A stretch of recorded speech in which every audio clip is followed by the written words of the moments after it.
ابتدائے کلام کرتا ہوں، دم تیری بندگی کا بھرتا ہوں۔ جب تیری حمد کان پڑتی ہے، دل مردہ میں جان پڑتی ہے۔ صبح کا نور ہے کتاب تیری، حمد کرتا ہے آفتاب تیری۔ کوثروں کو تو نے چمکایا، برف کا تاج ان کو پہنایا۔ تیری رحمت پہ ہے نظر سب کی، تجھ کو ہر آن ہے خبر سب کی۔ سب خزانوں کا مالک و مختار، ذرے ذرے میں ہیں تیرے انوار۔ ہر جگہ تیری حکمرانی ہے، تو ہے باقی جہان فانی ہے۔ ہر عمل ہو تیری رضا کے لیے، میرے افکار ہو ثنا کے لیے۔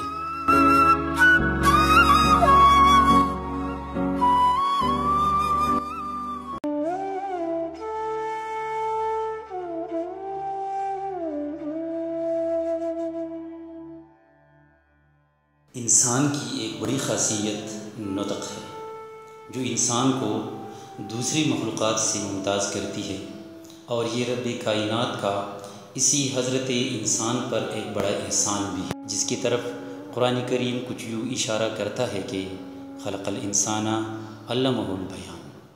بوقت ضرورت انسان کی منہ سے جو آوازیں نکلتی ہے اور وہ آپس میں مل کر ایک مجموعہ اختیار کرتی ہے، ان کو زبان کہتے ہیں۔ بالفاظ دیگر ابلاغ اور ترسیل خیالات کا وہ آلہ جس کے ذریعے انسان اپنا ما فی الضمیر دوسروں تک پہنچا سکے، اسے ہم زبان کہہ سکتے ہیں۔ اس لحاظ سے اردو ایک زندہ زبان ہے، اور چونکہ ہر زبان کا اپنا ایک ادب ہوتا ہے، اس لیے اردو بھی اپنی تشریح و توضیح کے لیے ایک زندہ ادب رکھتی ہے۔ ادب کیا شے ہے، آئیے سنتے ہیں اس کی تعریف۔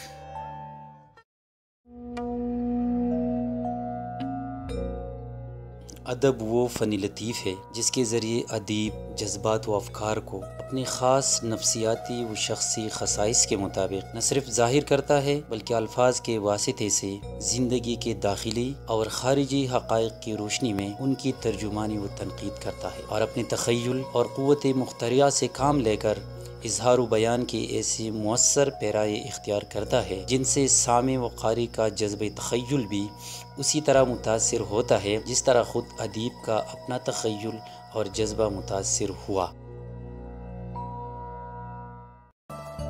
اصناف ادب کو عام طور پر دو حصوں میں آسانی سے تقسیم کیا جا سکتا ہے۔ نمبر 1 منثور ادب یعنی نثری ادب، نمبر 2 منظوم ادب یعنی شعری ادب۔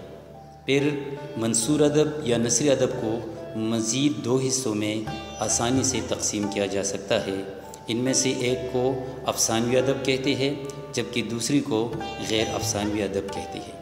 اسی طرح منظوم ادب کو بھی ہم عام طور پر 2 حصوں میں تقسیم کر سکتے ہیں۔ ایک کو کہتے ہیں نظم، جبکہ دوسری کا نام ہے غزل۔ شعری ادب کی بنیادی طور پر 2 قسمیں ہیں، جیسے نظم اور غزل۔ پھر نظم کو ہم مزید 3 حصوں میں تقسیم کر سکتے ہیں۔ ایک ہیئت کے لحاظ سے، دوسری قسم موضوع کے لحاظ سے، جبکہ تیسری قسم اس کی جدید نظم کے لحاظ سے ہے۔ ہیئت کے لحاظ سے نظم کی حسب ذیل قسمیں ہیں، جیسے مثنوی، مثلث، مربع، رباعی، قطع، مخمس، مسدس، مصمت، مستزاد، ترکیب بند اور ترجیح بند۔